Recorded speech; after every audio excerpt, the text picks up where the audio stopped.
एक अमीर बहन ने अपनी शादी पर गरीब मजदूर भाई को नहीं बुलाया ताकि उसकी नाक नहीं कट जाए। भाई फिर भी पुराने कपड़ों में छुपकर शादी में पहुंच गया और बहन को शगुन का लिफाफा देकर चला गया। बहन ने सबके सामने उस लिफाफे को फाड़कर फेंक दिया, पर उसमें से पैसों के चेक की जगह एक पुरानी रसीद निकली। तो उसकी बहन दहाड़े मार मार कर रोने लगी, क्योंकि उस रसीद पर लिखा हुआ था कि मैं मायूस होकर फैक्ट्री से बाहर आया था। मुझे अपने मालिक से बहुत उम्मीद थी कि आज मुझे 3 लाख रुपए का कर्जा मिल जाएगा। मैं अपनी बहन के लिए एक भारी सा गिफ्ट लेकर जाऊंगा, पर मालिक ने मुझे साफ मना कर दिया था कि वो मुझे इतनी बड़ी रकम का कर्जा नहीं दे सकता है। हाँ, कम से कम अगर 30,000 की बात है तो वो तुम ले सकते हो। उसको भी तुम्हें 1 महीने में वापस करना होगा। मैं इतने कम पैसों का क्या करता। मेरी बहन की शादी थी। जिंदगी में उसने अपने आप को बनाने के लिए बहुत मेहनत की थी और मेरा फर्ज बनता था कि मैं उसकी मदद करता। लेकिन आखिरी मौके पर मुझे मालिक ने हरी झंडी दिखाकर मना कर दिया था। अब मैं उनको भी कसूरवार नहीं ठहरा सकता था। ये उनकी परेशानी नहीं थी, वो तो मेरी बहन थी। उसकी शादी मुझे ही करवानी थी। मैं अपनी बहन की जिम्मेदारी किसी और के सर पर नहीं डाल सकता था। अभी मैंने कुछ ही कदम चले थे कि जब अचानक से किसी ने मेरा नाम पुकारा था। सक्षम भाई, सुनो, रुको। मैं एकदम से रुक गया था और पलट कर देखा। मेरे मोहल्ले का एक ही आदमी मेरे सामने से भागता हुआ आ रहा था। उसको देखकर अभी मैं कुछ कहता, उससे पहले ही वो मेरी तरफ हाथ बढ़ाते हुए बोला कि बहुत बहुत मुबारक हो आपको, आपकी बहन की शादी। मुझे यकीन ही नहीं आ रहा कि तुम्हारी बहन ने इतने बड़े घराने में शादी की है। उसकी बात सुनकर मैंने हैरानी से उसका चेहरा देखा था और एकदम से बोला कि अभी उसकी शादी नहीं हुई, सिर्फ तारीख तय हुई है। शादी में अभी वक्त है। जबकि वो एकदम बोला, क्या हो गया है भाई, कल ही तो बारात थी, हम सबको बुलाया गया था। मेरी पत्नी भी खूब तैयार होकर गई थी। तुम्हारी बहन ने बहुत पैसा लगाया है। तुम कहीं नजर नहीं आए थे, इसलिए सोचा कि तुम्हें रास्ते में ही मुबारकबाद दे देता हूँ। उसकी बात सुनकर ऐसा लगा था कि जैसे मेरे कदमों के नीचे से जमीन ही निकल गई हो। भूमि का मैसेज मेरे पास आया था। उसने शादी की तारीख अगले हफ्ते की बताई थी। तो क्या वो मुझे अपनी शादी में बुलाना नहीं चाहती थी? ये सोच मेरे दिमाग में आते ही एकदम मेरी आंखें नम हो गई थी। पर मैंने उस आदमी के सामने बिल्कुल भी अपने जज्बात उभरने नहीं दिए। उसको मुबारकबाद देकर मैं खामोशी से घर की तरफ मुड़ गया था। जिस दिन से मेरी बहन ने नौकरी करना शुरू की थी, उस दिन से ही हम दोनों के बीच एक दीवार खड़ी हो गई थी। उसका कहना था, मेरी एक रेपुटेशन है। अगर किसी को पता चला कि मेरा भाई एक मामूली सी फैक्ट्री में नौकरी करता है तो बहुत बदनामी होगी और मेरी बेइज्जती होगी। इसलिए तुम मुझसे दूर ही रहा करो। पर मैं सोच भी नहीं सकता था कि वो मेरे बिना अपनी शादी कर लेगी। मैं सीधा अपने घर जाना चाहता था, पर अचानक से आधे रास्ते में ही मेरी पत्नी की कॉल आ गई थी। मैंने फ़ोन रिसीव कर लिया। दूसरी तरफ से उसकी घबराई हुई सी आवाज़ सुनाई दी, सक्षम, आप जल्दी से घर आ जाइए। हमारी बेटी जीने से गिर गई है। उसके सर पर बहुत चोट आई है। मैं यहाँ पास के क्लिनिक में चली गई थी, पर वो किसी के भी संभलने में नहीं आ रही है। बस रो रो कर आपको ही पुकार रही है, बार बार, कि पापा को बुलाओ। अपनी पत्नी की ये बात सुनकर मेरे हाथ पांव एकदम से घबराहट में ठंडे पड़ गए थे। मैं बिना कुछ भी सोचे समझे अपने घर की तरफ भागने लगा। मैं जल्दी से अपने अलग घर में पहुंच गया, जहां मैं अपनी पत्नी और 2 बच्चों के साथ रहता था। अंदर दाखिल हुआ तो मेरी पत्नी के रोने की आवाज़ें आ रही थी। हमारा घर लोगों से भरा हुआ था। मैं अंदर ही चला गया और अपनी बेटी को देखकर मेरे कदमों के नीचे से ज़मीन निकल गई। वो बिस्तर पर सर पर पट्टी बांध कर लेटी हुई थी। हाथ पर भी पट्टी बंधी हुई थी। उसको काफ़ी गहरी चोट आई थी। मैं फौरन से उसकी तरफ बढ़ने लगा। मुझे देखते ही वो रोना शुरू हो गई थी। मेरी पत्नी की हालत भी यही थी। मोहल्ले वाले, मेरी पत्नी के मायके वाले, सभी यहाँ मौजूद थे। अगर कोई नहीं था तो सिर्फ मेरी माँ और मेरी बहन, पर ना ही मेरा बाप आया था। मैंने अपनी पत्नी को देखकर नरमी से पूछा कि मम्मी को बताया है तुमने इस बारे में? तो उसने सर हाँ में हिला दिया था और रोते हुए बोली, आपसे पहले उन्हीं को फ़ोन किया था, तो उनका कहना है वो अपनी बेटी की शादी के झमेलों में लगी हुई हैं। जैसे ही वो सब काम से निपट जाएंगी, वो मिलने के लिए आ जाएंगी। जबकि मैंने बिना कुछ भी कहे अपनी बेटी को अपनी बाहों में छुपा लिया था। मैं किसी से क्या ही शिकायत करता, जब मेरी अपनी सगी बहन ने मुझे शादी में नहीं पूछा था। मेरी माँ को मैं एक बार याद नहीं आया कितनी अजीब बात है ना, गरीबी इंसान को इतना दूर कर देती है। ये सोचकर ही मेरी आत्मा कांप उठी थी। फिर काफ़ी देर तक मैं अपनी बेटी के पास ही बैठा रहा। वहाँ मौजूद सब लोगों का मैंने शुक्रिया करा था कि वो लोग वक्त रहते यहाँ पहुँच गए थे और मेरी पत्नी का साथ दिया, जबकि वो सभी मुझे दिलासा देकर गए थे। अरे सक्षम भाई, आपको किसी भी चीज़ की ज़रूरत हो तो हमें बुला लेना, हम हाजिर हो जाएंगे। इसमें परेशानी की कोई भी बात नहीं है। आप लोग हमारे अपने ही हैं। उनकी इस बात से मेरा दिल भर आया था। जो लोग मेरे अपने नहीं थे, वो मुझसे इतनी हमदर्दी कर रहे थे और मेरे अपनों ने मुझे अपना भी नहीं समझा। लेकिन मैं क्या ही किसी से कुछ कहता। फिर कुछ ही देर में हमारा पूरा घर खाली हो गया था। मेरी बेटी दवाइयों के असर की वजह से गहरी नींद में सोने लगी।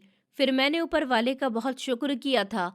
उसके बाद अभी मैं उठकर बाहर आया ही था, जब मेरी पत्नी फौरन से मेरे पीछे पीछे आ गई। मेरा इरादा अब मुंह हाथ धोकर अपनी मम्मी के घर की तरफ जाने का था। मैं उनसे ये पूछना चाहता था कि आखिर उन्होंने मेरे साथ ऐसा सुलूक क्यों किया। आखिर क्यों उन्होंने मुझे मेरी ही बहन की बारात में नहीं पूछा। मैं अपनी माँ से झगड़ा कर सकता था। अभी मैं मुंह धोने के लिए नल के पास ही आया था, जब मेरी पत्नी भी मेरे पास आकर खड़ी हो गई और बहुत परेशानी भरे लहजे में मुझसे बोली कि क्या बात है, आप जब से आए हैं आपका चेहरा बहुत उतरा हुआ सा लग रहा है। आपने गुड़िया को प्यार भी नहीं किया ठीक से। कोई बात हो गई है क्या? ये बात सुनकर मैंने एक नज़र अपनी पत्नी के चेहरे के ऊपर डाली थी और अचानक से ही मेरा दिल भर आया। मैं बिना कुछ भी कहे उसके गले लगकर रोना शुरू हो गया था। इंसान जब किसी से प्यार करता है, खास करके अपने बहन भाइयों से और अपनी तरफ से, ऐसे दिल दुखाने वाली बातें होती हैं तो तकलीफ महसूस होती ही है। मैंने रोते हुए अपनी पत्नी को बताया था कि मेरी बहन शादी कर चुकी है और उसने मुझे बारात में भी नहीं बुलाया, सिर्फ इसलिए कि मैं गरीब हूँ और वो अमीर हो गई है। लेकिन ये गलत बात है। लोगों में बातें होती हैं। अब देखो, मोहल्ले का एक लड़का मुझे मिला था तो उसने मिलकर मुझे मुबारकबाद नहीं दी, बल्कि उसने मेरा मजाक उड़ाया और ये सब मेरी बहन की वजह से हुआ। अगर वो इंसानियत के नाते ही मुझे पूछ लेती तो उसका क्या चला जाता भला। उसने मुझे झूठी तारीख सेंड करी थी, जैसे वो कोई फॉर्मेलिटी पूरी कर रही हो। आखिर ये सब करके वो मुझे क्या जताना चाह रही है? अच्छी नौकरी लग जाना, ये सब किस्मत की बात होती है। लेकिन ऊपर वाला कब किसका सिक्का पलट दे, कब किसकी किस्मत को खाक से आसमान तक पहुंचा दे, किसी को नहीं पता। मेरी बात सुनकर मेरी पत्नी कंधे पर हाथ रखकर नरमी से बोली थी, कोई बात नहीं है, वो नादान है। जब इंसान के पास नया नया पैसा आता है तो उसका दिमाग इतना ही चलता है, पर आप उसके भाई हो और एक भाई बाप के बराबर दर्जा रखता है। अब आपका ये फर्ज है कि आप उनके पास जाइए। हमने जो उनके लिए थोड़ा बहुत कुछ जोड़ा था, आप उनको देकर आ जाइए। ये आपकी जिम्मेदारी है। अगर वो आपको अब अपने रिसेप्शन में भी नहीं बुलाती तो आप नहीं जाना, पर आप मम्मी के पास ज़रूर जाइए और होकर आइए। उनको आपकी ज़रूरत है। उस बात का अंदाज़ा मुझे था। वो हमें शादी में नहीं बुलाना चाहती, पर इस बात का अंदाज़ा बिल्कुल भी नहीं था कि वो मुझे एक झूठी तारीख दे देगी। अपनी पत्नी की ये बात सुनकर मैं उससे बोला था कि तुम्हारा बहुत बहुत शुक्रिया। तुमने मुझे हर मुश्किल वक्त में समझाया है। मैं क्या चाह रहा हूँ, मेरे दिल में क्या चल रहा है, पता नहीं। तुम्हें कैसे पता चल जाता है? मेरी बात सुनकर वो फौरन से बोली, हम दोनों एक दूसरे के हम सफ़र हैं, एक दूसरे के लाइफ पार्टनर हैं और एक पार्टनर दूसरे की तकलीफ पहचान ही जाता है। आप हाथ मुंह धो लीजिए, जब तक मैं सब तोहफ़ों को एक तरफ कर देती हूँ जो हमें उसको देना था। मैं भी आपके साथ चलती, पर हमारी गुड़िया के साथ जो हादसा हुआ, मेरी हिम्मत ही नहीं हो रही है कि अब मैं कहीं पर भी उसको अकेली छोड़कर जाऊं।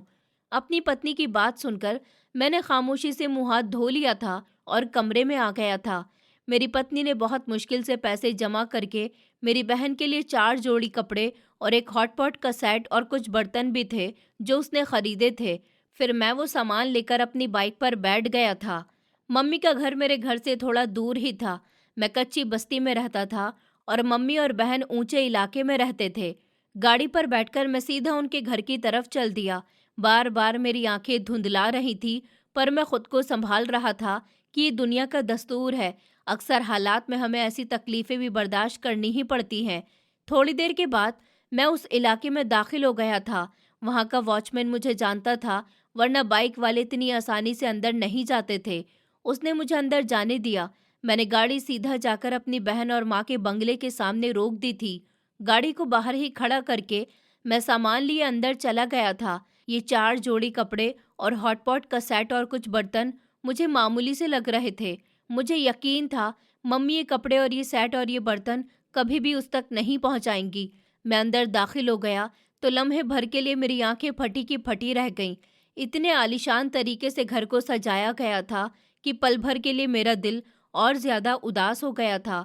क्या मैं इतना ज्यादा गैर हूँ कि इतने सब तैयारी करने के बाद भी मुझे शादी में नहीं पूछा गया? मैं अब खामोशी से अंदर दाखिल हो गया था। हर तरफ मेहमान ही मेहमान मौजूद थे। मैं सीधा अपनी माँ के कमरे में चला गया। मुझे पता था अगर मम्मी मेहमानों के पास भी हुई तो किसी न किसी नौकर के जरिए उनको पता चल जाएगा और वो वहाँ पर आ जाएंगी। मेरे सोचने के बिल्कुल ठीक मुताबिक 10 मिनट के बाद मम्मी वहाँ पर आ गई थी। उनके चेहरे की हवाइयाँ उड़ी हुई थी। जरूर वो मुझे यहाँ पर देखकर हैरान हो गई थी। वो जैसे ही अंदर दाखिल हुई मैं अपनी जगह से खड़ा हो गया था और उनको देखते हुए बोला कि बहुत बहुत मुबारक हो आपको, आपकी बेटी की शादी। कि आपको अपना बेटा एक बार भी याद नहीं आया? आपने मुझे शादी की तारीख भी गलत बताई थी। आखिर मैंने ऐसा क्या कर दिया जो आपने मेरे साथ ऐसा किया? मैं गरीब हूँ। क्या गरीब होना इतनी बड़ी सज़ा होती है? मैंने आज तक आपके सामने हाथ नहीं फैलाया, कभी आपके सामने अपनी तकलीफ नहीं बताई। अगर मैं ये सब आपके साथ में करता तब आप मुझे अपना बेटा कहती? क्या तब मेरी बहन अपनी शादी में मुझे बुलाती? ये कहते कहते मेरी आंखों में आंसू आ गए थे। मेरी तड़प देखकर मेरी माँ फौरन से मेरे पास आ गई और मेरे चेहरे पर हाथ रखते हुए बोली कि मैं जानती हूँ तुम्हें तकलीफ हुई होगी, पर बेटा मैं क्या करूँ? मैं खुद इसके सहारे पर यहाँ पर रह रही हूँ। अगर तुम जिंदगी में कामयाब हो जाते, पैसा कमा लेते, तो कभी भी ये नौबत ही नहीं आती। तुम्हारी बहन भी क्या करे? हजारों रिश्तेदार आते हैं, उसके काम करने वाले आते हैं। अगर सब तुम्हें देखते तो तरह तरह की बातें बनाई जाती कि उसका भाई इतना गरीब है, शायद इसलिए उसने ये फैसला किया था कि तुम्हें शादी में नहीं बुलाया जाए। पर तुम परेशान नहीं हो, रिसेप्शन में तुम जरूर आना कल को, और मैं उसको देख लूंगी। अगर उसने किसी भी तरह का ड्रामा करने की कोशिश करी तो मैं उसका दिमाग ठीक कर दूंगी। बस अब बहुत हो गया। तुम भाई हो उसके, तुम्हारा शादी में होना बहुत जरूरी है। हमारे खानदान के सब लोग यही पूछ रहे थे जो तुम्हें जानते हैं, और सभी ने तुम्हारा ही जिक्र किया। छोटी बहन समझकर माफ कर देना बेटा उसको, और दिल पर ज्यादा बोझ नहीं डालना। तुम्हारी बेटी की तबीयत कैसी है अब? मेरे पास तुम्हारी पत्नी का फोन तो आया था, उसी ने मुझे बताया था। उनकी बात सुनकर मैंने कोई भी जवाब नहीं दिया। अगर उनको मेरी बेटी का इतना ही ख्याल था तो वो देखने के लिए घर पर क्यों नहीं आई? मुझे इस तरह से यहाँ उसकी तबीयत के बारे में पूछ रही थी जैसे बस एक फॉर्मेलिटी पूरी कर रही हूँ। क्या दादी ऐसी ही होती हैं? दादी का प्यार इतना फीका होता है? मैंने सिर्फ वो 4 जोड़ी कपड़े और हॉटपॉट का सेट और बर्तन आगे बढ़ा दिए और उनसे नरमी से बोला, मैं अपनी हैसियत के मुताबिक उसके लिए इतना ही लेकर आया हूँ जितना मुझसे हो सका था, मैंने किया, और आप उसको मेरी तरफ से ये दे देना। मैं रिसेप्शन में ज़रूर शामिल होऊंगा, वो मेरी बहन है। जबकि वो अचानक से बोली कि इसकी कोई ज़रूरत नहीं थी, ऊपर वाले का दिया हुआ सब कुछ है हमारे पास। वो अपने बलबूते पर सब सामान लेकर गई है। तुम्हारा बाप भी कोई काम नहीं करता, तुमने भी कुछ नहीं किया था। लेकिन बस अब क्या ही बोलूं। अचानक से मम्मी का व्यवहार बदलने लगा। मैं जानता था कि वो मुझे ताने मार रही हैं कि मैं अपनी जिंदगी में कुछ नहीं कर सका, मगर मैंने बिल्कुल भी ये जाहिर नहीं होने दिया, बल्कि बर्दाश्त करते हुए बोला कि जी माँ, मैं समझ सकता हूँ, आप माँ हैं और अपनी बेटी की कमाई पर जिंदगी गुजार रही हैं, तो आप उसकी साइड तो लेंगी ही। खैर, मैं कुछ भी ज्यादा नहीं बोल रहा। भूमि से आप इस बारे में बात कर लेना कि रिसेप्शन वाले दिन कोई नया तमाशा नहीं खड़ा कर ले। और रिसेप्शन पक्का कल ही है ना? कभी आप फिर से मुझे कोई झूठी तारीख बता रही हो और मैं कल चला जाऊं और वहां फंक्शन भी हो चुका हो। मेरी बात सुनकर वो बोली कि अरे नहीं नहीं, मैं तुम्हें कार्ड दे देती हूँ ना, तुम आ जाना, मैं उससे बात भी कर लूंगी। ये कहकर उन्होंने दराज से कार्ड निकाला था और मेरी तरफ बढ़ा दिया, जबकि मैंने अब एक नज़र उस कार्ड पर डाली थी जिस जगह पर रिसेप्शन होना था। वो बहुत ही आलीशान जगह थी। ज़रूर मेरी बहन ने जिससे भी शादी की है वो बहुत ही अमीर आदमी है। मम्मी को नमस्ते करके मैं वहां से बाहर आ गया था। अभी गाड़ी कुछ ही दूर गई थी जब मुझे मेरी बहन की कार आती हुई नजर आई थी। जरूर वो अपने पति के साथ मम्मी से मिलने के लिए आई थी। मेरा दिल अजीब सी बेचैनी से परेशान हो रहा था। क्या मैं इससे एक बार मुलाकात कर लूं? क्या वो मुझसे मिलेगी? फिर कुछ सोचकर मैंने अपनी बाइक को दोबारा से अपने घर की तरफ बढ़ा दिया। गाड़ी को बाहर ही रोककर मैं कदम ब कदम चलता हुआ अंदर चला गया था। लॉन में बहुत से लोग उसके आसपास जमा हो गए थे। मेरी नज़र जैसे ही उसके बराबर में खड़े दूल्हे के ऊपर गई तो एकदम मेरा दिल धक से रह गया था। उसकी उम्र देखने से ही पता चल रही थी कि वो मेरी बहन से दुगनी उम्र का है। क्या वो पागल हो गई थी जो इतने बड़े आदमी से शादी करने की ज़रूरत पड़ गई? अब मेरा दिल और भारी हो गया था, पर मैं अपने आप को संभालकर उनकी तरफ बढ़ गया। जैसे ही मेरी माँ की नज़र मुझ पर पड़ी तो उनके चेहरे के होशो हवास उड़ गए थे। यकीनन मेरी बहन अपने पति से मुझे नहीं मिलाना चाहती थी। एक पल के लिए दिल में ख्याल पैदा हुआ कि मैं यहाँ से लौट जाता हूँ, बिना वजह बात बढ़ जाएगी, पर मैंने ऐसा नहीं किया था। इतने पास पहुंचकर मैं उससे मिले बिना नहीं जाना चाहता था।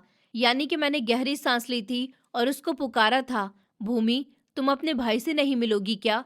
मेरी बात सुनकर वो झटके से पलटी थी और मुझे देखते ही उसके चेहरे पर दुनिया जहां का गुस्सा आ गया था। मैं कुछ कहता इससे पहले ही वो बोली कि तुम यहाँ क्यों आए हो? मम्मी ने तुम्हें शादी का बता दिया है क्या? मैंने उनको मना भी किया था, तुम्हें इन्फॉर्म नहीं किया जाए। मैं तुम्हें अपनी शादी में नहीं बुलाना चाहती। उसकी बात सुनकर मैं फौरन से बोला, पर मैं तुम्हारा भाई हूँ, क्या अपने भाई से एक बार गले भी नहीं मिलोगी तुम?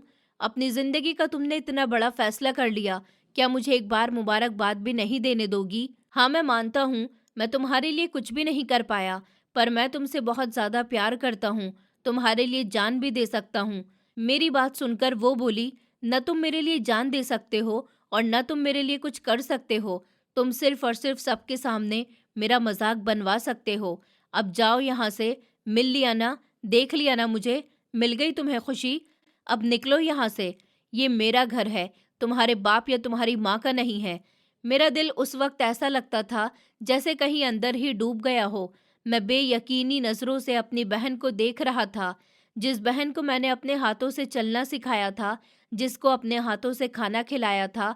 आज वो मुझे कह रही थी कि इस घर से चले जाओ। मेरी नज़रें एकदम उसके पति के ऊपर गई थी, जो मुस्कुराकर मुझे ही देख रहा था।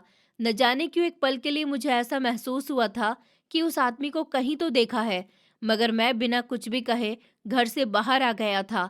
जब वो मुझसे मिलना ही नहीं चाहती, मैं खड़े होकर क्या कहता? बिना कुछ भी कहे मैंने अपनी बाइक स्टार्ट कर दी थी और अपने घर की तरफ निकलने लगा, पर मेरी आंखों से आंसू बहना शुरू हो गए थे। एक मर्द यहाँ पर आकर बिल्कुल टूट जाता है जब उसका खानदान उसके खिलाफ हो जाए, उसकी गरीबी का मजाक उड़ाया जाए। रोते रोते मैं अपने घर के पास आ गया था। पास पहुंचकर मैंने अपने आंसू साफ कर दिए और गाड़ी अंदर ही ले आया था। मेरी गाड़ी की आवाज़ सुनकर मेरी बेटी और बेटा दोनों बाहर आ गए थे। अपनी बेटी को अपने पाँव पर खड़ा हुआ देखकर मुझे कुछ तसल्ली मिली थी और लम्हे भर के लिए मैं अपना दुख कहीं भूल ही गया। पर गाड़ी से उतरकर उसके गले से लग गया था, उसके माथे पर प्यार किया, जबकि वो मासूम लहजे में बोली, पापा, मम्मी बता रही थी कि आप दादी की तरफ गए थे, हमें भी लेकर जाते ना, बुआ की शादी हो रही है, हम उनको बधाई देकर आते और मैं उनको चॉकलेट भी देती। जबकि एक बार फिर से मेरी आंखें नम हो गई थी, पर मैंने खुद को संभाल लिया था और खामोशी से अपनी बेटी को गोद में उठाए हुए कमरे में आ गया। मेरी पत्नी पूजा कर रही थी। उसकी सबसे अच्छी आदत यही थी, वो कभी पूजा करना नहीं भूलती थी। उसकी वजह से ही मेरा छोटा सा घर शायद खुशियों से भरा हुआ था, लेकिन आज मेरा दिल बहुत उदास हो रहा था। मैं चुपचाप एक तरफ बैठ गया। मेरी बेटी और बेटा छोटी छोटी बातें मुझसे कर रहे थे, मगर सिवाय हाँ हूँ के मैं कोई और जवाब नहीं दे पा रहा था। मेरा दिमाग सिर्फ मेरी बहन की बातों में और उसके व्यवहार में ही उलझा हुआ था। अगर मैंने उसको सच्चाई बताई तो उसके दिल पर फिर क्या बीतेगी? मैं सिर्फ इतना सोच रहा था। आज जिस जगह पर वो है, अगर उसकी हकीकत पता चल गई तो उसके दिल पर क्या गुजरेगी? और मेरा दिमाग सिर्फ और सिर्फ उसके पति की तरफ ही लगा हुआ था। बार बार मेरा दिमाग मुझे इस बात की खबर दे रहा था, तुम्हारी मुलाकात उसके पति से पहले हुई है, लेकिन कहाँ पर और कैसे, ये बात मुझे बिल्कुल भी याद नहीं आ रही थी। कुछ लम्हे बाद मेरी पत्नी ने जब अपनी पूजा पूरी करी और हम तीनों के पास आकर हमारी आरती की, जबकि मैं खामोशी से उसको ही देख रहा था। मेरे चेहरे से ही वो मेरी तकलीफ को समझ गई थी। बच्चों को दूसरे कमरे में भेजकर वो मेरे पास आकर बैठ गई थी। मैं कुछ कहता उससे पहले ही वो बोली कि मैं जानती हूँ आपकी अपनी बहन से बहस हुई है, आपने वो कपड़े और सेट दे दिया है ना उनको? उसके पूछने पर मैंने सर को हाँ में हिला दिया। वो और बोली कि रिसेप्शन कब है? कुछ पता चला आपको? या फिर उनका रिसेप्शन भी हो चुका है? तब मैं उसकी बात सुनकर संजीदगी से बोला कि कल रिसेप्शन है, मगर मेरा इरादा वहाँ जाने का बिल्कुल भी नहीं है। वो मुझे पसंद ही नहीं करती, मेरी शक्ल तक देखना नहीं चाहती है, उसको मुझसे कोई प्यार नहीं है, उसकी नज़र में मैं बहुत बड़ा गुनाहगार हूँ। लेकिन मैं क्या करूँ? मेरे पास कोई रास्ता भी तो नहीं है कि मैं उसके लिए कुछ और कर सकूँ। मुझसे जितना हो सकता है मैंने किया है। मैंने कोशिश भी की थी कि मुझे 3 लाख रुपए का कर्जा मिल जाए, पर मालिक ने मना कर दिया कि वो इतनी बड़ी रकम नहीं दे सकते। मैंने उसके लिए अपनी ज़िंदगी दांव पर लगाई है, मगर वो समझती ही नहीं है। मेरी बात सुनकर मेरी पत्नी बोली कि आपने अपनी बहन को अपनी कुर्बानी का नहीं बताया है क्या? जब आप अपनी बहन को अपनी कुर्बानी का बताएंगे, तब वो आपको अपना लेगी और इस बात को अच्छे से समझ जाएगी कि आप उनसे कितना प्यार करते हैं। ये दुनिया ऐसी ही है, जब तक हम किसी के लिए कुछ नहीं करते, तो वो हमारे लिए कुछ सोचता भी नहीं है। मेरी बातों का बुरा नहीं मानना, पर यही हकीकत है और इसी पर दुनिया चल रही है। बहन हो या भाई हो, माँ बाप हो, यहाँ तक कि औलाद भी हो, जब तक हम उनके लिए कुछ नहीं करेंगे और उनको अपनी कुर्बानी का नहीं बताएंगे, तो वो हमें अपना कभी बोलेंगे ही नहीं। आपके लिए यही बेहतर होगा, कल आप रिसेप्शन में जाओ और कल ही उसको बताओ आपने उसके लिए क्या कुछ किया है। आज जो आप अपनी ज़िंदगी में कुछ नहीं कर पा रहे, ये सब इसकी ही वजह से है। शायद उसके दिल में आपके लिए रहम पैदा हो जाए। अपनी पत्नी की ये बात सुनकर मैं फ़ौरन से बोला, पर कल उसका बहुत ही ख़ास दिन है। मैं उसका ये ख़ास दिन ख़राब नहीं करना चाहता हूँ। वो बहुत मासूम है, अभी ज़िंदगी को अच्छी तरह से नहीं जानती है और तुम्हें पता है, उसने अपने से दुगनी उम्र के मर्द से शादी कर ली है और पता नहीं क्यों उस आदमी को देखकर ऐसा लगता है कि जैसे हमारी पहले भी मुलाकात हो चुकी है और वो आदमी मुझे ठीक नहीं लग रहा। उसके चेहरे पर एक अजीब सी शातिराना मुस्कुराहट थी। ऐसा लगता था जैसे वो मेरे बारे में बहुत कुछ जानता है और मेरी बहन को मेरे ही खिलाफ इस्तेमाल करना चाहता है। पर वो ऐसा क्यों कर रहा है, ये बात मेरी समझ में नहीं आ रही है। मेरी बात सुनकर मेरी पत्नी बोली कि आपको इन बातों पर ध्यान देने की ज़रूरत नहीं है। आपकी बहन पढ़ी लिखी है, समझदार है, खुद दुनिया देख चुकी है। ये सिर्फ आपका दिमाग है कि उसने दुनिया नहीं देखी है, बल्कि हो सकता है कि वो आपसे ज़्यादा अकल रखती हो। आप सिर्फ और सिर्फ अपने रिश्ते को देखिए। एक भाई होने की हैसियत से आपको जाना चाहिए। हर हाल में मैं आपके साथ हूँ। अगर आप बोलें तो मैं भी चलूँगी। गुड़िया को मम्मी की तरफ छोड़ दूँगी। जबकि मैं सर को ना में हिलाकर बोला कि नहीं, उसकी ज़रूरत नहीं है।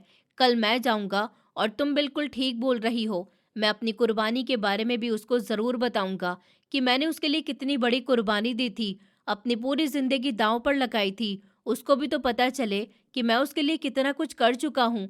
मेरी बात सुनकर मेरी पत्नी ने सर हाँ में हिलाया और चुपचाप मैं सोने के लिए लेट गया था। रात धीरे धीरे पिघलते ही जा रही थी। बेटी की तबीयत सही नहीं थी, उसकी भी टेंशन थी और दूसरी तरफ उस बात की भी फिक्र हो रही थी, कल अपनी बहन के सामने सच्चाई कैसे बताऊंगा। पर अब छुपाने का कोई भी फायदा नहीं था। अगली सुबह का सूरज पूरी तेजी से रोशन हुआ था। मेरे जागते ही मेरी पत्नी ने मुझे बता दिया कि वो उस लिफाफे में रसीद रख चुकी है। जब आपकी बहन वो रसीद देखेगी तो उसको खुद अंदाजा हो जाएगा आप दोनों की जिंदगी में कितने बदलाव आ चुके हैं। मैंने उस बात का कोई जवाब नहीं दिया था, बस अपनी बेटी को प्यार किया और अपनी पत्नी को उसका ख्याल रखने को कहा। फिर मैं फैक्ट्री में चला गया था। वहाँ काम पर भी मेरा बिल्कुल भी दिल नहीं लग रहा था। दिल में सिर्फ एक ही ख्याल आ रहा था कि क्या मैं इतना बुरा हूँ। मेरे घर वाले मुझे पूछते भी नहीं हैं। हालांकि मेरी माँ को मेरी सच्चाई का पता है, उसके बावजूद उनके दिल में मेरे लिए कोई रहम भी नहीं है। मेरा दिल बहुत ज़्यादा भारी हो रहा था। शाम के 5 बजते ही फैक्ट्री से छुट्टी हो गई थी और मैं घर आ गया। मेरी पत्नी मेरे लिए पहले ही मेरे कपड़े तैयार कर चुकी थी। कॉटन के सफ़ेद कपड़े बहुत ही खूबसूरत लग रहे थे। मैंने सिर्फ एक नज़र उस पर डाली। मेरा दिल दुख रहा था कि मेरे बच्चे अपनी बुआ की शादी में जाना चाहते हैं, पर हालात ऐसे नहीं थे कि मैं उनको भी अपने साथ लेकर जा पाता। इसलिए बस अपने दिल को मार लिया था। मेरी पत्नी ने खाना वगैरह मुझे दिया, जो मैंने बहुत ही दिल मार कर अपने हलक में उतारा। मेरा दिल किसी भी चीज़ में नहीं लग रहा था। फिलहाल मैं अकेले वक्त गुजारना चाहता था। जब एक नामुमकिन चीज़ हो रही हो तो शायद ऐसा लगता है कि मेरा घर बड़ा नहीं था, एक छोटा सा कमरा था। बैठक और किचन थी। बच्चों के लिए एक छोटा सा कमरा बना हुआ था जहाँ पर उनके खिलौने वगैरह मौजूद थे। कुछ ही देर के बाद मैं खामोशी से उठकर बाहर चला गया। काफ़ी टाइम तक मैं बाहर ही रहा और रात 8 बजे मैं घर के अंदर आया था। मेरे कपड़े और चप्पल वगैरह भी साफ करके मेरी पत्नी ने अलग रख दिए थे। फिर मैंने चुपचाप अपने कपड़े बदले, चप्पलें पहनी और शीशे के सामने खड़ा हो गया। वक्त से पहले ही मैं काफ़ी बूढ़ा हो चुका था। शायद हालात इतने ज़्यादा कॉम्प्लिकेटेड थे कि मुझे अपना होश ही नहीं रहता था। आज काफ़ी फुर्सत से मैं खुद को शीशे में देख रहा था। तैयार होने के बाद मैंने एक नज़र अपनी पत्नी के ऊपर डाली, जो खामोशी से दोनों बच्चों को लिए हुए बैठी हुई थी। मैं धीरे से बोला कि लिफाफा कहाँ पर रखा है। लहजा लड़खड़ाने लगा। मैंने कभी नहीं सोचा था कि अपनी बहन को ये सब भी दिखाऊंगा, पर जो हालात पैदा हो चुके थे उसके मुताबिक एक बार ये सच्चाई उसके सामने आना बहुत ज़रूरी थी। मेरी पत्नी अपनी जगह से खड़ी हुई, अलमारी से लिफाफा निकालकर उसने मेरे सामने रख दिया और नरमी से बोली कि जानती हूँ आपके लिए ये एक बहुत ही मुश्किल वक्त है, पर आपकी बहन को सच्चाई का पता होना चाहिए। आपके 2 बच्चे हैं, लेकिन उसके बावजूद आपने अपनी बहन के बारे में भी सोचा। आपकी पत्नी है, आपने उसका भी ख्याल नहीं किया, अपनी ज़िंदगी को दांव पर लगाया, सिर्फ और सिर्फ उसकी खातिर। अब उसका हक बनता है, अगर कुछ नहीं दे सकती तो कम से कम आपको उसका प्यार और उसका मान तो मिलना चाहिए ना। भाई भी इंसान होते हैं, उनको भी तकलीफ होती है और ये बात आपकी बहन को ज़रूर पता चलनी चाहिए।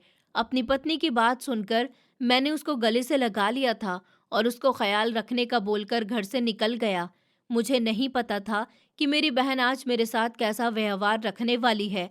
मुझे इस बात का भी नहीं पता था क्या मुझे अंदर जाने दिया जाएगा या नहीं, या फिर अमीरों की शादी थी। यहाँ पर हर जगह गार्ड्स खड़े होते हैं, अगर कोई बिना इनविटेशन के है तो उसको निकाल दिया जाता है। ऐसे ही बहुत सी सिचुएशन होती हैं और उन सबको पार करके मुझे अंदर जाना था। आज उसे असली हकीकत याद दिलानी थी जो मैंने उसके लिए किया था। फिर मैं उस जगह पर पहुंच गया जहां उसका आज रिसेप्शन रखा गया था। बाहर से ही वो जगह इतनी खूबसूरत थी कि एक पल के लिए मुझे अपने आप ही छोटा लगने लगा, मगर मैंने हिम्मत नहीं हारी। उस जगह के बाहर काफ़ी बड़ी बड़ी गाड़ियां खड़ी हुई थी। ज़रूर सब मेरी बहन के ही दोस्त होंगे। मैंने अपनी बाइक को एक तरफ लगा दिया और अंदर दाखिल हो गया। इत्तेफाक के तौर पर वहाँ पर कोई गार्ड वगैरह नहीं था। ये शायद साजिश के तौर पर खड़ा ही नहीं किया गया था। मैं चुपचाप अंदर गया। बहुत ही खूबसूरत इवेंट तय किया गया था। मेरा दिल एकदम से उदास हुआ। मेरी माँ मेरे बच्चों की दादी थी, कम से कम वो ही इस बात का तो एहसास कर लेती। अगर मेरे बेटे के बच्चे नहीं आएंगे तो फिर उन्हें कितना दुख होगा। क्या वो इंसान नहीं है? क्या गरीब लोगों का दिल नहीं होता? मेरे दिमाग में कई तरह के ख्याल आ रहे थे, पर मैंने हर ख्याल को झटक दिया। नज़र अब स्टेज के ऊपर गई थी। मेरी बहन अपने पति के साथ खड़ी हुई फ़ोटो खिंचवा रही थी। मेरा दिल बहुत ज़्यादा भारी हो रहा था। आखिर वो इतनी कम उम्र और उसने इतनी बड़ी उम्र के मर्द से शादी क्यों करी? ये सब करके उसको क्या हासिल हुआ? वो दोनों पति पत्नी कम और बाप बेटी ज़्यादा लग रहे थे, मगर मैंने उस बात को भी पी लिया। अब वो उसकी पत्नी थी, उसकी हमसफ़र थी। मैं ऐसा सोच भी नहीं सकता था। मैंने जेब से लिफाफा बाहर निकाला और अपने कदम स्टेज की तरफ बढ़ा दिए। अभी भी मेरे दिल में बार बार यही सब ख्याल आ रहे थे कि मुझे ये नहीं करना चाहिए, मुझे लौट जाना चाहिए, ये सही नहीं है। पर मेरी पत्नी की बात भी ठीक थी। आप भी इंसान हो, आप भी उसके प्यार के हकदार हो, उसको सच्चाई पता होना चाहिए। कब तक आप इतनी बड़ी सच्चाई को छुपाकर रखोगे? जब आपकी माँ को एहसास नहीं है तो कम से कम आपकी बहन को तो एहसास होना चाहिए ना।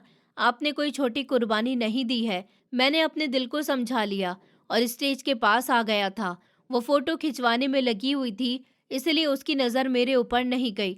तकरीबन 10 मिनट के बाद वो लोग फ़ोटो सेशन से फ्री हुए थे। मैं अब स्टेज पर चढ़ गया था। उसकी नज़र जैसे ही मेरे ऊपर गई, वो एकदम से अपनी जगह से खड़ी हो गई। मुझे पता था वो अब बदतमीज़ी करेगी। लोग मेरी तरफ देखने लगेंगे। मेरा दिल ज़ोर से धड़कने लगा था और मैं यही तमाशा नहीं चाहता था। कुछ भी था, खैर वो मेरे घर की इज्जत थी और बहन बेटियों पर इज्जत ज़रा भी ख़राब नहीं होना चाहिए।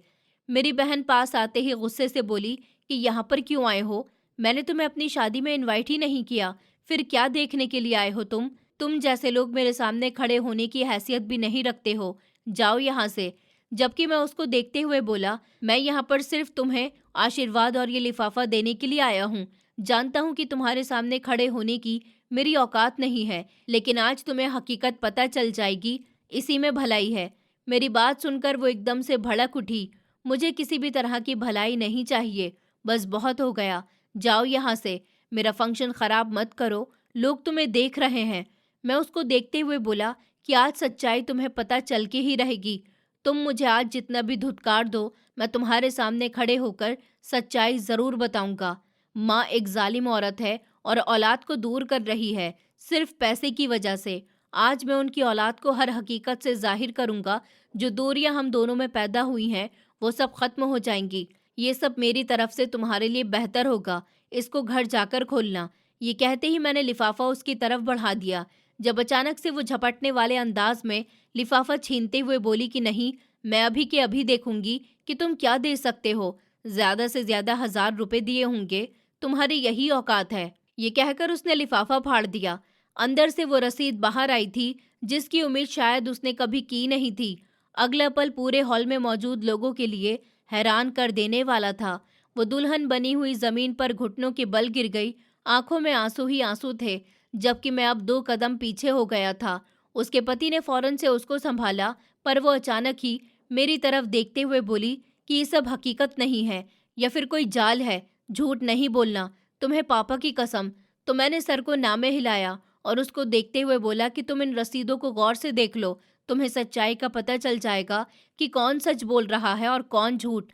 ये सुनने की देर थी, उसने फौरन से रसीद खोलकर पढ़ना शुरू कर दी और अब अगला पल और ज्यादा हैरान कर देने वाला था। वो बुरी तरह से रोने लगी कि ऐसा नहीं हो सकता, ये कैसे मुमकिन है। यानी कि मुझे धोखे में रखा गया और धोखे में मेरी माँ और मेरे पति। ये कैसे हो सकता है? मुझे गुर्दा देने वाला कोई और नहीं बल्कि मेरा अपना भाई था।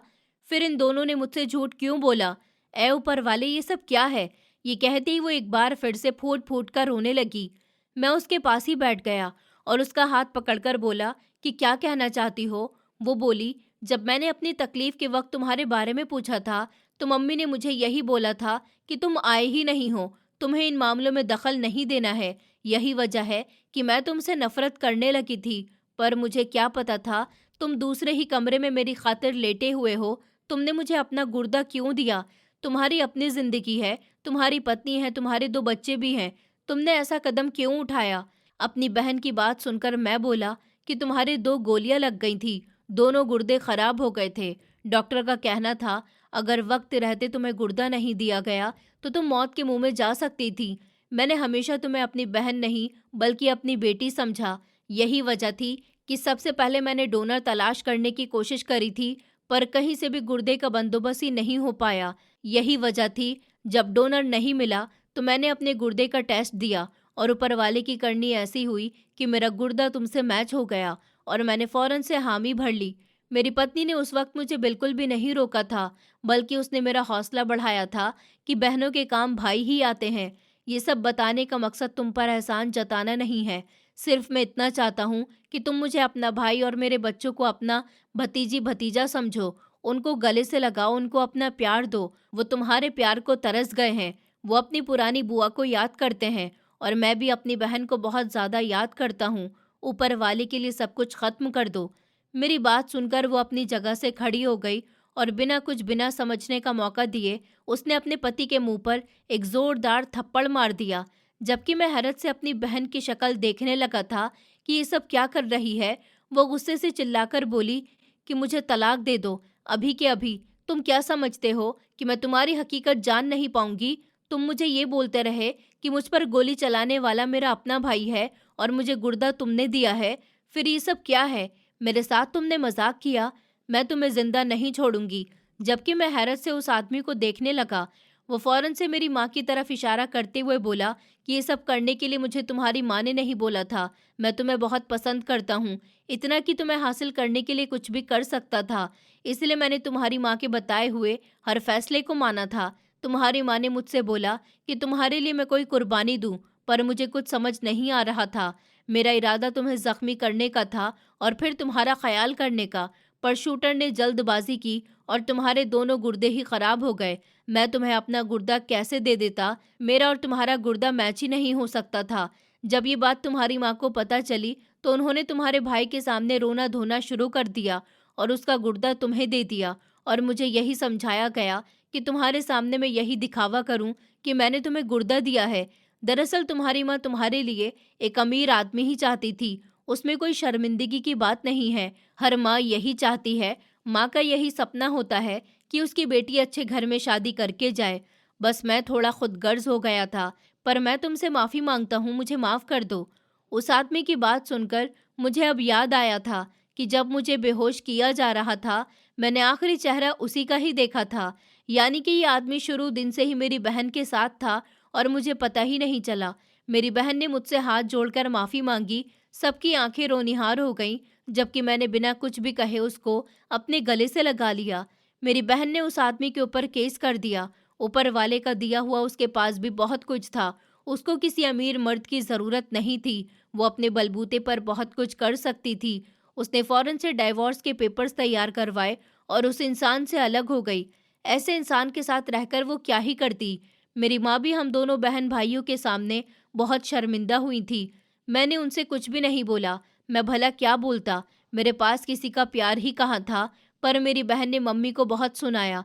पापा भी बहुत नाराज़ हुए कि तुमने दोनों बहन भाई को अलग अलग करवा दिया। ये सब करके तुम्हें क्या हासिल हुआ था? जबकि मम्मी का कहना था कि मैं सिर्फ अपनी बेटी की ज़िंदगी बनाना चाहती थी। बेटे ने अपनी मर्जी करके शादी करी थी, पर मैं अपनी बेटी के साथ ये सब नहीं होता हुआ देखना चाहती थी। वो कब तक मेहनत करती, मैं चाहती थी कि वो शादी कर ले और एक ऐसे इंसान को अपनी ज़िंदगी में शामिल कर ले जो उसकी हर ख्वाहिश को पूरा कर दे। मेरी बहन मेरी माँ से नाराज़ रहने लगी थी, पर मेरे समझाने पर उसने उनको भी माफ़ कर दिया।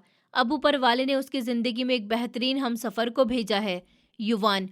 वो बहुत ही अच्छा इंसान है।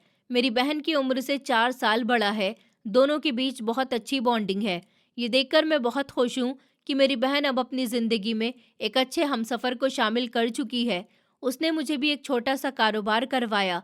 मैंने उसको बहुत मना किया था कि मुझे सिर्फ़ तुम्हारा साथ चाहिए, तुम्हारा पैसा नहीं। पर उसका कहना था कि जब किसी एक भाई के पास पैसा होता है, तो वो अपनी बहन पर लगाता है। अगर बहन के पास है, तो वो भी अपने भाई पर लगा सकती है।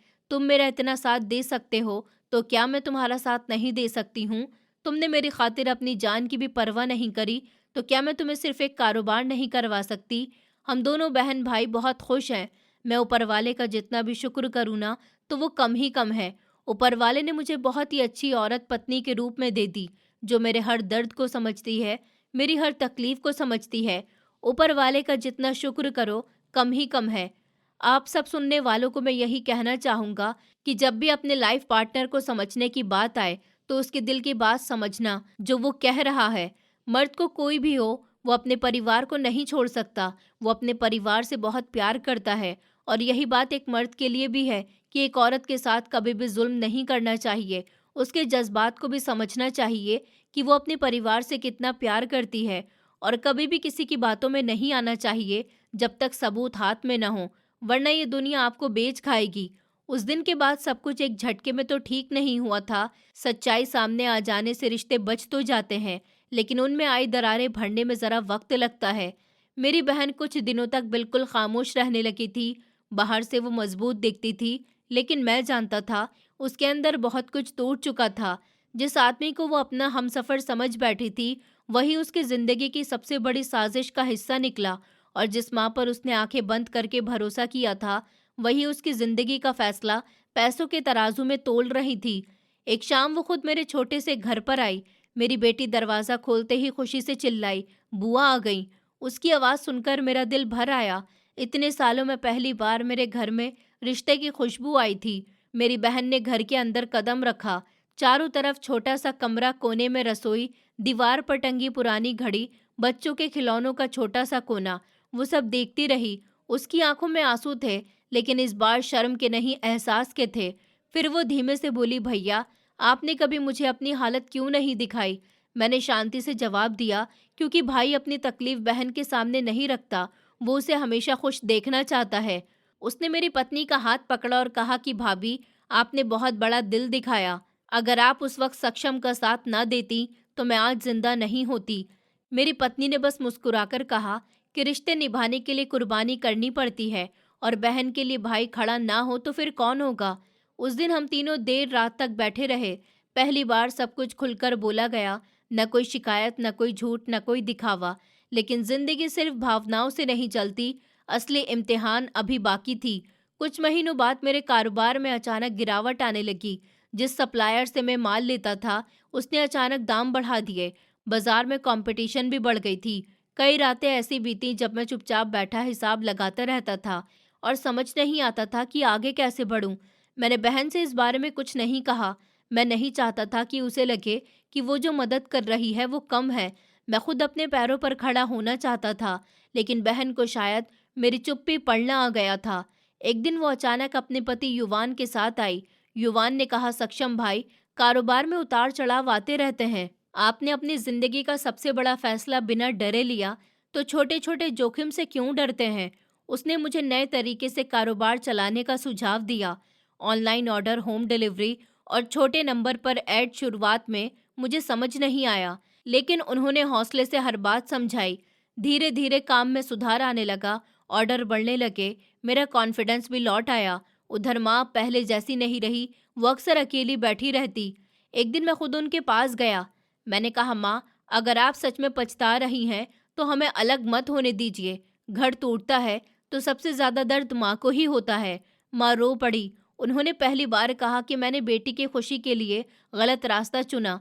मैंने सोचा था कि पैसा सब कुछ ठीक कर देगा, लेकिन मैं भूल गई कि रिश्तों की नींव भरोसे पर टिकती है। उस दिन मैंने माँ को गले लगाया। मेरे अंदर कोई गुस्सा बचा ही नहीं था। शायद वक्त ने सब जला दिया था। समय के साथ मेरी बहन ने अपनी जिंदगी में एक नया चैप्टर शुरू किया। युवान ने उसे हमेशा इज्जत दी। उन्होंने कभी उसके अतीत का जिक्र तक नहीं किया। धीरे धीरे उसके चेहरे पर फिर से मुस्कान लौट आई। एक साल बाद मेरी बहन ने एक और बड़ा कदम उठाया। उसने किडनी मरीजों के लिए जागरूकता अभियान शुरू किया और जगह जगह जाकर अपनी कहानी सुनाती थी। वो खुलकर बताती कि कैसे गलतफहमी ने उसे अपने भाई से दूर कर दिया और कैसे सच्चाई ने सब कुछ बदल दिया। मैं हर उस जगह में पीछे बैठा रहता था। वो मंच पर खड़ी होकर जब मेरा नाम लेती तो मेरा सिर अपने आप झुक जाता था। मुझे गर्व नहीं, बस तसल्ली होती थी। मेरे बच्चे अब बड़े हो रहे थे।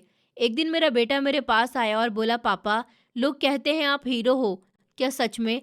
इस पर मैं हंस पड़ा। मैंने कहा, हीरो वो होता है जो सही वक्त पर सही फैसला ले। मैंने सिर्फ अपने दिल की सुनी थी। उसने मासूमियत से कहा, तो मैं भी बड़ा होकर आपकी तरह बनूंगा। उसकी बात सुनकर मेरी आंखें भर आईं। आज जब मैं पीछे मुड़कर देखता हूँ तो समझ आता है कि असली ताकत पैसा नहीं है, भरोसा है। अगर उस दिन मैंने पत्नी की बात ना मानी होती, अगर मैं डरकर लौट गया होता, तो शायद मेरी जिंदगी अधूरी ही रह जाती। अब हमारा घर छोटा जरूर है, लेकिन दिलों में जगह बहुत है।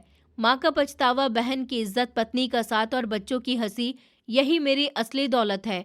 और रिश्ते अगर सच्चाई पर टिके हों तो कोई साजिश उन्हें तोड़ नहीं सकती। और अगर कभी टूट भी जाएं तो उन्हें जोड़ने के लिए सिर्फ एक कदम काफ़ी होता है, सच्चाई का कदम। इसी तरह समय धीरे धीरे अपनी रफ्तार से आगे बढ़ रहा था।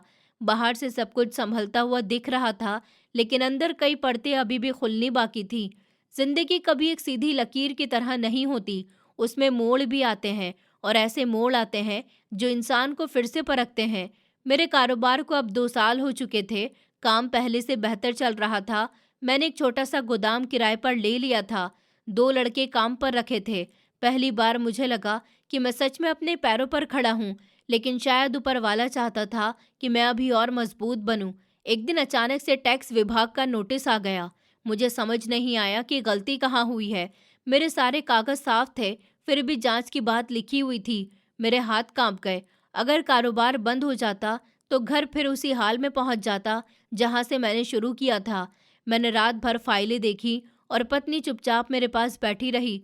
उसने बस इतना कहा कि डरने से सच नहीं बदलता। अगर तुमने कुछ गलत नहीं किया तो चिंता मत करो। अगले दिन मैं ऑफिस गया। वहां पता चला कि किसी ने झूठी शिकायत की है कि मैं काला धन छुपा रहा हूँ। मुझे समझने में देर नहीं लगी कि ये वही आदमी कर सकता है जिसे मेरी बहन ने ठुकराया था। उसकी नफरत अब भी जिंदा थी। इस बारे में मैंने बहन को कुछ नहीं बताया। मैं नहीं चाहता था कि वो फिर से उस अतीत में जाए, लेकिन बात उससे छुपी नहीं रह सकी। उसे किसी के जरिए सारी खबर मिल गई। वो उसी शाम मेरे पास आई। उसके चेहरे पर गुस्सा था, लेकिन इस बार वो डर नहीं रही थी। उसने कहा, भैया, अब मैं चुप नहीं बैठूंगी। उसने अगर आपको परेशान करने की कोशिश की है तो उसे कानून का जवाब मिलेगा। मैंने उसे रोका। हम बदले की आग में नहीं जलेंगे। सच हमारे साथ है। जांच हुई, हर कागज चेक हुआ, हर लेन देन देखा गया। आखिरकार साफ साबित हुआ कि शिकायत झूठी थी। ऑफिस से बाहर निकलते वक्त मुझे लगा जैसे कंधों से पहाड़ उतर गया हो। उस दिन मैंने महसूस किया कि इंसान को गिराने की कोशिश करने वाले हमेशा मिलेंगे, लेकिन अगर नींव साफ हो तो इमारत गिरती नहीं। इसी बीच एक और मोड़ आया। मेरी सेहत धीरे धीरे कमजोर पड़ने लगी थी। डॉक्टर ने बताया कि एक किडनी के सहारे जिंदगी आम रह सकती है, लेकिन मुझे ज्यादा मेहनत और टेंशन से बचना होगा। ये सुनकर मेरे अंदर हल्की सी घबराहट हुई। मैं अपने बच्चों को बड़ा होते देखना चाहता था। मैं उनके साथ लंबा सफर तय करना चाहता था। मैंने घर आकर किसी को कुछ नहीं बताया, लेकिन पत्नी ने मेरी रिपोर्ट पढ़ ली। वो कुछ देर चुप रही, फिर बोली, अब आप सिर्फ अपने नहीं रहे, आपको अपना ख्याल रखना होगा। कुर्बानी करना अच्छी बात है, पर खुद को खत्म कर देना समझदारी नहीं है। उसकी बात ने मुझे अंदर तक छू लिया। मैंने काम का बोझ थोड़ा कम किया, भरोसेमंद लोगों को जिम्मेदारी सौंपी। पहली बार मैंने सीखा कि सब कुछ अकेले करना ही ताकत नहीं होती, जिम्मेदारी बांटना भी समझदारी होती है। कुछ महीनों के बाद मेरी बहन ने मुझे एक और खबर दी कि वो माँ बनने वाली थी। जब उसने ये बात बताई तो उसकी आंखों में एक अजीब सी चमक थी। उसने कहा, भैया, अगर मेरा बेटा हुआ तो मैं उसे आपका नाम दूंगी। उसकी बात पर मैं मुस्कुरा दिया। नाम से ज्यादा जरूरी है उसे सच्चाई और ईमानदारी सिखाना। उसके बच्चे के जन्म का दिन मेरे लिए किसी त्योहार से कम नहीं था। जब मैंने उसे गोद में लिया तो लगा जैसे जिंदगी ने पूरा चक्र पूरा कर लिया हो। जिस बहन को मैंने मौत के मुंह से निकाला था, वो आज एक नई जिंदगी को जन्म दे रही थी। समय के साथ हमारा परिवार फिर से एक हो गया। त्योहार साथ मनाने लगे। घर में रौनक लौट आई। माँ पहले जैसी सख्त नहीं रही। वो अक्सर कहती कि रिश्ते पैसों से नहीं, हौसले से चलते हैं। मैं उन्हें देखता और सोचता कि शायद हर इंसान को अपनी गलती समझने में वक्त लगता है। एक रात में छत पर बैठा था। हवा ठंडी चल रही थी, आसमान साफ था। मैंने बहुत देर तक सितारों को देखा। जिंदगी ने मुझे कई बार तोड़ा, पर हर बार जोड़ा भी। मैंने खुद से कहा, सक्षम, तूने हार नहीं मानी, तूने नफरत को जगह नहीं दी, और यही तेरी सबसे बड़ी जीत है। आज मेरा कारोबार मेरे साथ है, बच्चे पढ़ाई में अच्छे हैं, बहन भी खुश है, हमारे घर में सुकून है। लेकिन मैं ये भी जानता हूँ कि जिंदगी कभी पूरी तरह आसान नहीं होती। हर सुबह एक नया इम्तिहान लेकर आती है। फर्क सिर्फ इतना है कि अब मैं डरता नहीं हूँ, क्योंकि मैंने एक बात सीख ली है, सच्चाई, सब्र और परिवार का साथ अगर हो तो सबसे मुश्किल रास्ता भी पार किया जा सकता है। आज जब मैं अपनी जिंदगी की इस जगह पर खड़ा हूँ तो पीछे मुड़कर देखता हूँ तो समझ आता है कि असली दौलत पैसा नहीं बल्कि रिश्तों की सच्चाई होती है। मैंने बहन के लिए जो किया वो कोई एहसान नहीं था, ये मेरा फर्ज था। अगर उस दिन मैं डर जाता या चुप रहता तो शायद मेरा परिवार हमेशा के लिए बिखर जाता। मैंने ये सीखा कि गलतफहमियां सबसे खतरनाक दीवार होती हैं, जो अपनों को अपनों से दूर कर देती हैं। लेकिन अगर हिम्मत करके सच को सामने रख दिया जाए तो वही दीवार गिर भी सकती है। मेरी पत्नी ने मुझे सही समय पर सही राह दिखाई। मेरी बहन ने सच्चाई को अपना करके रिश्ते को फिर से जिया, और मेरी माँ ने अपनी गलती मानकर परिवार को जोड़ लिया। आज मेरे पास कोई महल तो नहीं है, लेकिन मेरा घर प्यार से भरा है। बच्चे मुस्कुराते हैं, बहन प्यार से गले लगाती है, और माँ आशीर्वाद देती है।